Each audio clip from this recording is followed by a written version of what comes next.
Welcome back. It's me, BrittReacts, and today we are reacting to Norm Macdonald telling the greatest Bill Cosby story ever. Let's see. I love Bob Hope. I thought he was the greatest comedian ever. I think Bill Cosby's the biggest comedian of all time. Oh, do you? Yeah. Yeah. I don't think anyone will ever match his production and quality of material. Mm-hmm. Does Norm not agree? Do you like Bill Cosby? I love Bill Cosby. Yeah. Did you listen to those records when you were a kid? Sure. I mean, listen, I grew up, he was my hero, you know? I loved him. I wanted to be just like him. Great stand. I didn't like his comedy, but I wanted... Okay, I don't think I realized this was going to be a compilation. I don't know when these were filmed. I can assume it was probably pre all of Bill's legal woes because people typically won't champion for someone after they've done something, or I shouldn't say done. Well, I don't, was he wasn't a, I don't know. But you guys know what I'm saying. Like, I think typically in the media, if someone has been,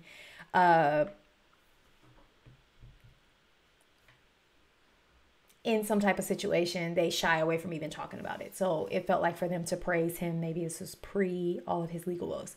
Second of all, it seemed like Norm didn't agree. Right? My knowledge of Bill Cosby is very centered around The Cosby Show. I don't know him as a stand-up comedian. So when that was Jerry Seinfeld, I do know that. Mentions his production and his, I guess, albums. They used to put out like comedy albums. I'm very unfamiliar with those. So I'm interested to see what Norm says now, because it seemed like he didn't agree with the thought that Bill is the greatest of all time. I wanted to be just like him. No. What do you mean? You're sick. I'm only kidding. Okay. We went and saw him. You know, I had maybe the greatest Bill Cosby story ever. Really? And now it's not in the top 10,000. Maybe because this was I'll tell post people the story. Right. And I'll constantly be interrupted by, and then did he rape you? I'm like, okay, this is post. Rape me? It had nothing to do with the story. There's a story you had told about your father and Bill Cosby on David Letterman. Do you think you could share that with us here right now? I remember that. Yeah, that was when I opened for Bill Cosby. Right. You want me to tell you the story? Yeah, tell the story. It was terrific. No, I opened for Bill Cosby at this college. So there's 100,000 people at the college. You know? Sheesh. It's the University of Oklahoma. Can you guys hear me? Yeah, for sure. Like 100,000 people to see your show, Norm, or just... No, to see Bill Cosby. Oh, to see Bill Cosby. He's like, you got it all wrong. Not me. Okay. So, you know, it's a football stadium, you know? Wow. So they have this little tiny, like, stage, you know, and so I went up there, and I had my suit on and everything, and then I talked, and, like, no one laughed. Like, they were all just talking to each other. I don't think they even noticed me on stage, you know? And they didn't mind that I was on stage, but they just didn't care. They didn't boo or anything. I don't even think they saw me. So I finished my thing, and then I got off, and Bill Cosby came up, and he was wearing, and he talks like just in little. He talks like he doesn't use full sentences. So he said, "Why?" I was wearing a suit. He goes, "Why this suit? You know, suit." Something like that. So I said, "No, I was trying to show the respect." You know, Bill Cosby goes, "College, wear the sweatshirt and the pants." You know, so he just had. That was a pretty good impression. And the pants. That was not from me, but from Norm. This man is really the greatest storyteller. I'm not even looking at him, and I'm super locked into this story via the telephone, via a YouTube video, and I'm like, he just had a suit on, you know. So, anyways, he says, this shows you how good Cosby is. He's like, he was asking the girl, like from the student union or whatever. He goes, "What's going on here?" You know. So she goes, "Well, next week we're playing Tulsa, and it's a big game, you know." Okay. So then he goes on stage and he goes, "We're playing Oklahoma State." He goes, "Oklahoma State!" So everyone cheers, right? Then he goes, "Tulsa!" And everyone boos. No. And then he says it slower. He goes, "Oklahoma State!" And everyone like goes crazy. He goes, "Tulsa!" He does this like 6 times, and the audience is going insane by the end of it, like cheering and booing, and then at the end he goes, next week I'll be playing Tulsa, and I'll be doing that bit in reverse. Then he laughs, everyone laughs. It's not like a great impression, but it is. You know what I mean? At the same time, like, because you know that's exact, like what, but also that's hilarious. He spent 6 minutes doing that. That's hilarious. That's genius. Bit in reverse. Then he laughs, everyone laughs. So then they loved him. You know, they didn't even notice I was on stage, and so anyway, then the show ends. And then I'm talking to him, and I was telling him, because when I grew up, my dad and I would listen to Bill Cosby albums. He would love Bill Cosby, my dad. So I said, my dad loves you. He goes, where's your dad live? And I said, Ottawa. He goes, Ottawa.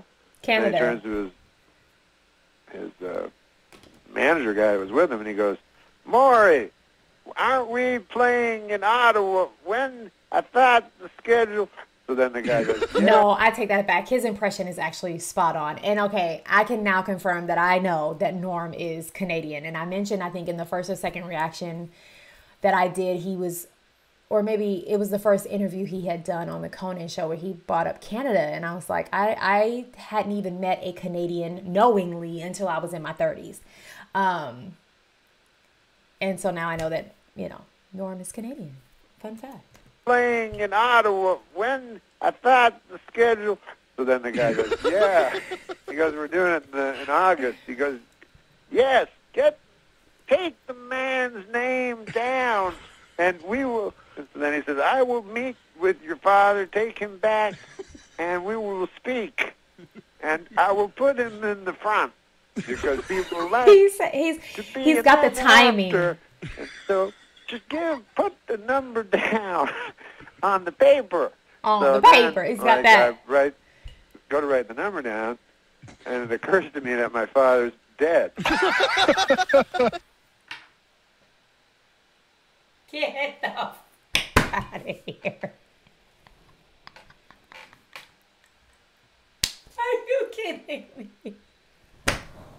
Are you kidding me?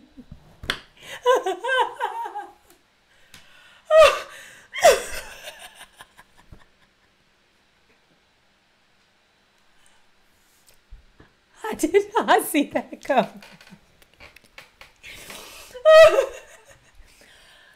Not from I did not see that coming. Okay. I gotta get myself together. It occurs to me. Okay. I'm okay. Down, and it occurs to me that my father's dead. So, but I don't want to say that to Bill Cosby, you know. So I just write down any fucking number. Like I just write the area code and then 7 digits.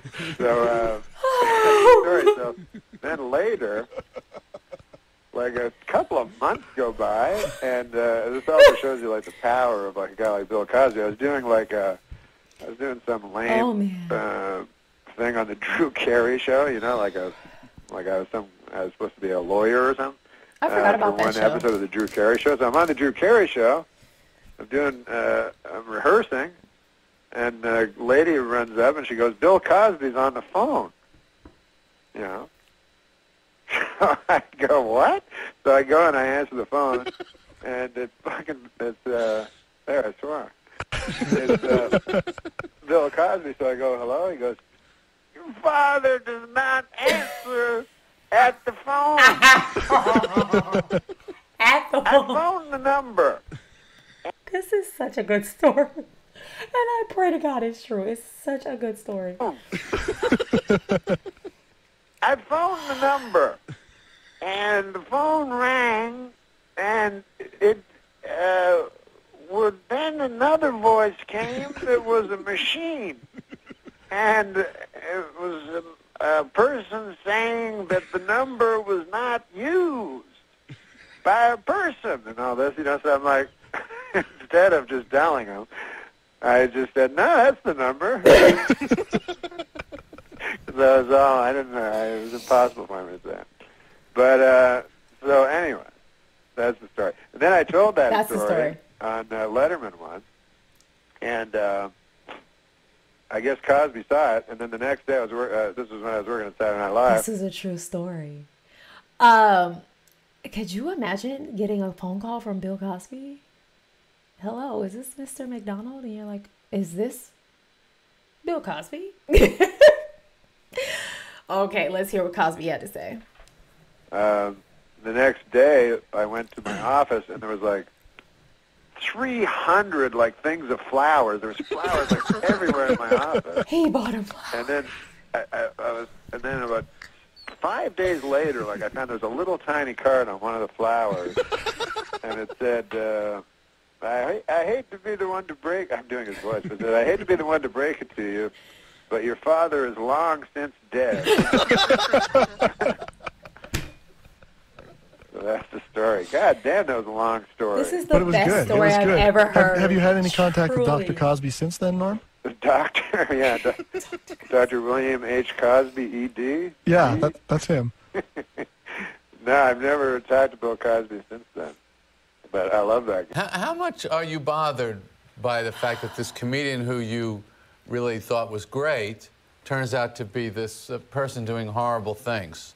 Do you separate his work from the person? Does it taint it at all? He just clinked the glasses. I think this is a great question. I think this is a great question, not just for Bill Cosby, but for people in general. Like, are you able to separate the artist from the human that, you know, might do horrible things, like Seinfeld just said, or, you know, doesn't live the way you live, or whatever it is. Maybe you don't agree with them as a person, but you like their artistry. Like, is it morally, are you okay with compartmentalizing, or is it like, no, they're a terrible person? You know, I think this can go politics, music, acting, like all kinds of anyone. Can you separate who they are as a human and who they are, like, professionally? I'm interested to hear Norm, but I'm also interested to hear what you guys think, because I feel like I've had this conversation. The artist that comes to mind for me is like Kanye West. I think musically he is one of my favorite artists, and this was pre all of the Kanye drama and like even knowing much about him personally, you know, pre social media. And so maybe that's why it's easy for me to like be okay with liking his music, because I knew his music before I knew anything about his personal life or how he behaved. And I don't agree with a lot of his behavior or his stances or whatever, but I do still feel like that doesn't take away from music, especially the music pre all of that. But I also understand just being like, I'm totally against what this person stands for, and I cannot, you know, stand behind that or support them. So I'm interested to know you guys, and no judgment, because obviously, I mean, you guys could judge me. Save it for your mom, because whatever. But this is a fair question. I like this question, and let's see what Norm has to say about it. Not at all. Not Because the person. Does it taint it at all? not at all. Not. Okay, there's his answer. This has happened to me a few times. Okay. I don't know Commercial break. nothing about these old fellers, but you hear, hey, Beethoven Yeah. raped his own daughter. He did? Well, let's say he did. Would you give a good goddamn? Would you give a rat's ass? Yeah, I would. That's pretty bad. Pick up different crime. Different crime. Yeah, maybe there's like... Now, do you think Cosby's... These clips are so crazy. I think maybe that's also a thing, is like, what was the discretion? Like, indiscretion? What was it? What was the thing? You know, is there a scale? He's like, yeah, no, that's pretty bad. Also, I can't tell you last time I listened to something via Beethoven, like, willingly, so.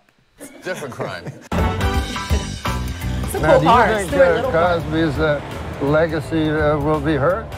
Yeah. You do, huh? I mean, there was a comedian, So this Patton is when it Oswalt, he first told me, happened. I think the worst part of the Cosby thing was the hypocrisy. And I disagreed. You disagree with that? Yeah. I thought it was the raping. That's my feeling. Most rapists are hypocrites. You don't meet many go, I like raping, and I know it's not politically correct, but by God, people go, well, he's not being a hypocrite, and that's the worst part.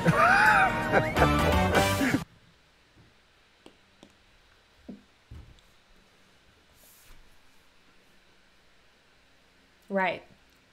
Okay. Right.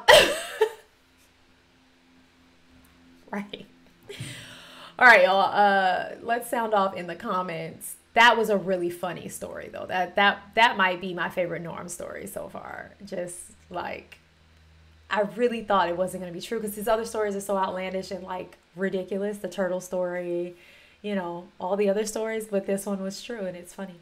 At least I think it was true. I don't know. All right, I'm going now. Have the day that you deserve. Bye.